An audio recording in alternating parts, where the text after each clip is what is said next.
आप सभी को नमस्कार।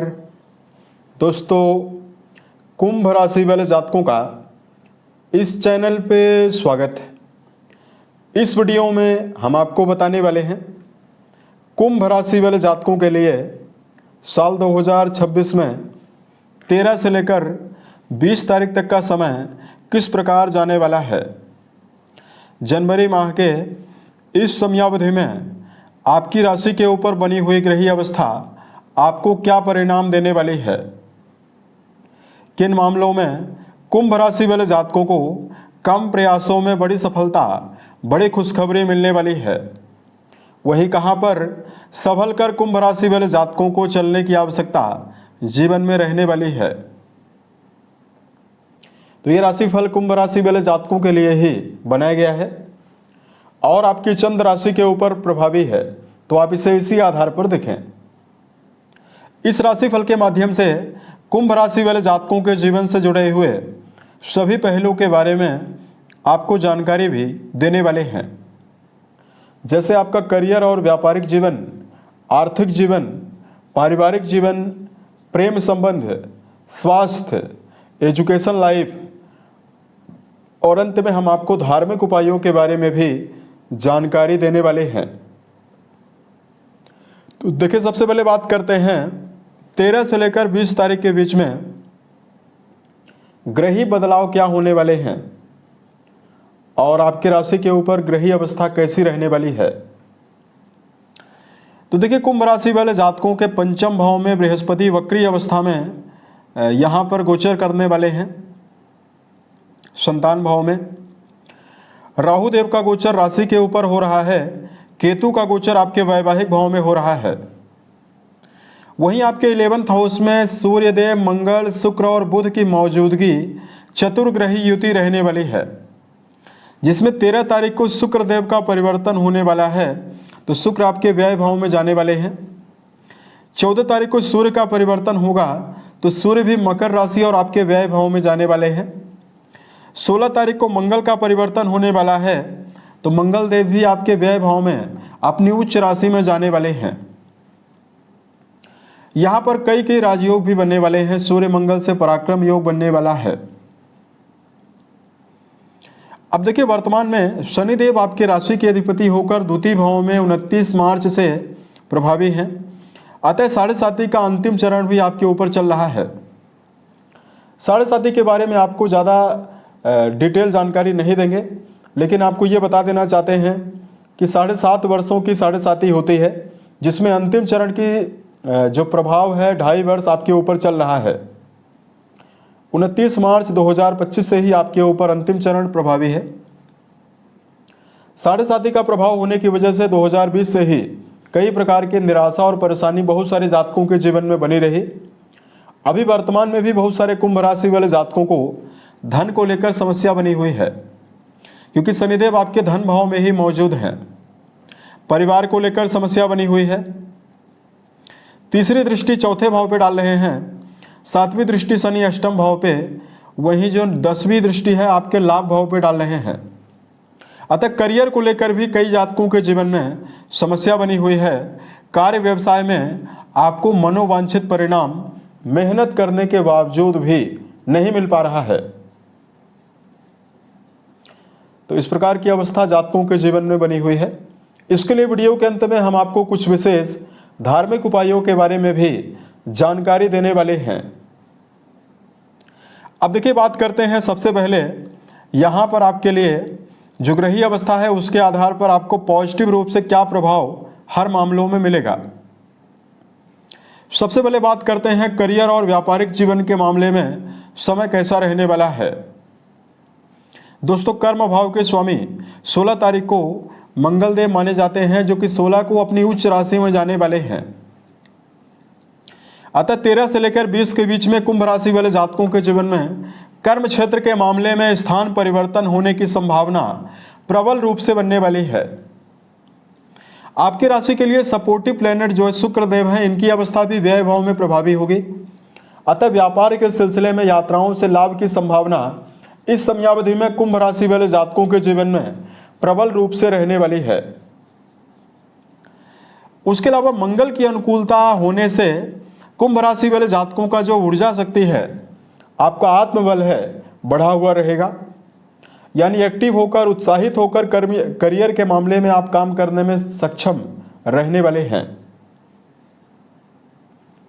इधर गुरु की वक्री चाल जो आपके छठे घर का भी रिजल्ट आपको दे रही है, इसकी वजह से वर्क प्लेस पर अपना प्रभाव बनाने में भी आप पूरा प्रयास करेंगे और कहीं ना कहीं इसमें आपको सफलता भी मिलने वाली है। बात करते हैं आपके लिए आर्थिक जीवन के मामले में समय कैसा है।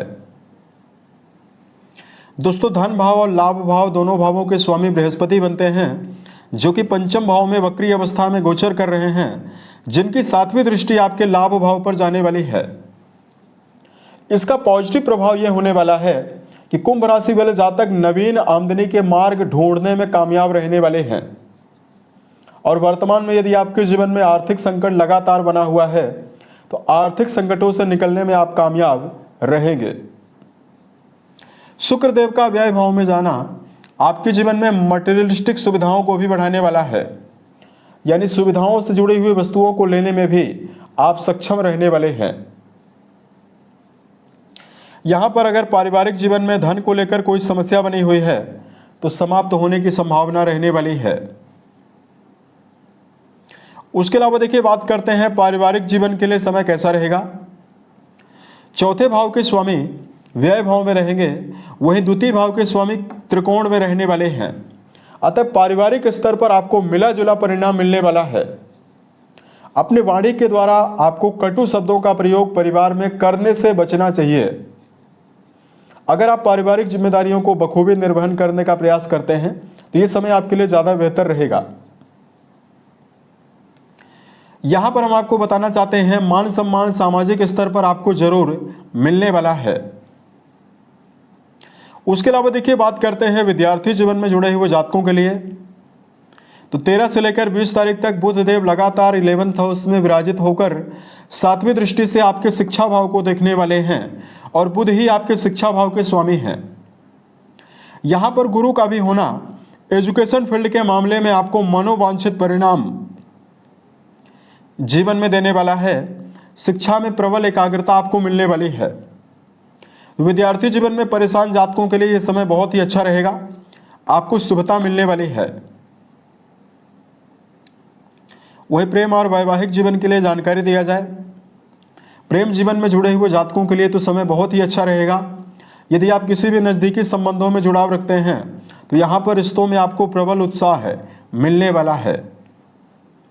लेकिन वैवाहिक जीवन के मामले में जुड़े हुए जातकों के लिए, चूंकि 14 तारीख से आपके वैवाहिक भाव के स्वामी सूर्यदेव आपके 12वें भाव में जाने वाले हैं, इसकी वजह से 13 से लेकर 20 के बीच में वैवाहिक मामलों में मिला जुला परिणाम आपको मिलने वाला है। यहाँ पर केतु का भी गोचर हो रहा है, अतः रिश्तों के मामले में आपको संभल कर चलने की आवश्यकता जीवन में रहने वाली है। व्यर्थ के विवाद होने का योग, छोटी मोटी बातों को लेकर विवाद होने का योग रहेगा, अतः आपको इस समयावधि में धैर्यपूर्वक चलने की आवश्यकता रिश्तों में रहने वाली है। बात करते हैं कुंभ राशि के लिए हेल्थ के लिए कैसा समय रहेगा। 7.5 का प्रभाव और राशि के ऊपर राहु का गोचर हो रहा है, तो आपके मन में वर्तमान समय में अस्थिरता काफ़ी ज़्यादा रहेगी। मन आपका काफ़ी ज़्यादा ओवर थिंकिंग में रह सकता है, आप चिंता काफ़ी ज़्यादा कर सकते हैं। लेकिन कुंभ राशि वाले जातकों को शारीरिक स्तर पर गंभीर समस्याएं ना के बराबर मिलने वाली है। यहाँ पर कुंभ राशि वाले जातकों को इस बात का ध्यान रखकर जरूर चलना चाहिए, क्योंकि मंगल देव अपनी नीच राशि और छठे भाव को देखेंगे, तो वाहन वगैरह यदि आप चलाते हैं तो आप जरूर सावधान रहें। खान पान को लेकर सात्विक भोज्य पदार्थों का सेवन जरूर करें। अगर आपके लिए धार्मिक उपायों की जानकारी दिया जाए, सबसे पहले कुंभ राशि वाले जातकों को जीवन में अपने आप को ज़्यादा से ज़्यादा बिजी रखना और सकारात्मक विचारधारा के साथ चलना आपके लिए आवश्यक है। इसके लिए सकारात्मक विचारधारा के लोगों के संपर्क में ही रहने का प्रयास आप करें। उसके अलावा देखिए, कुंभ राशि वाले जातकों जीवन में आलस्य से आपको बचने की आवश्यकता रहेगी, क्योंकि शनिदेव आपके जीवन में आलस्य आपको लगातार देंगे। किसी भी फील्ड में अगर आप काम कर रहे हैं वहाँ पर आपसे शनिदेव मेहनत मांग रहे हैं। यदि आप पूरी तन्मयता के साथ मेहनत करते हैं तो आपके लिए निश्चित तौर पर शुभता मिलने वाली है। अतः एक लक्ष्य बनाकर बिना भटकाव लिए आपको 100% एफर्ट लगाना चाहिए। उसके अलावा कुंभ राशि वाले जातकों को धार्मिक मामलों में उपाय की जानकारी दिया जाए। माता पिता और घर के बड़े सदस्यों के साथ अपने संबंध को बेहतर बनाकर जरूर चलें। उसके अलावा कुंभ राशि वाले जातकों को इस समयावधि में मीठा जल शिवलिंग पर अर्पित करना, ओम नमः शिवाय नामक मंत्र का जप करना आपको शुभ परिणाम देने वाला है। उसके अलावा कुंभ राशि वाले जातकों को इस समयावधि में शनि जन्य दुष्प्रभावों को समाप्त करने के लिए प्रत्येक शनिवार को पीपल के वृक्ष के नीचे सरसों के तेल का दिया जरूर जलाएं। और यदि आप दशरथ रचित शनि स्तोत्र का पाठ करते हैं तो आपको विशेष शुभता मिलने वाली है। उम्मीद है यह जानकारी कुंभ राशि वाले जातकों को बेहतर लगी। यदि आपके जीवन में किसी भी प्रकार की समस्या हो आप हमें जरूर बताएं, ताकि प्रत्युत्तर या अन्य वीडियोज के माध्यम से हम उसका समाधान भी कर पाएं। ओम नमः शिवाय।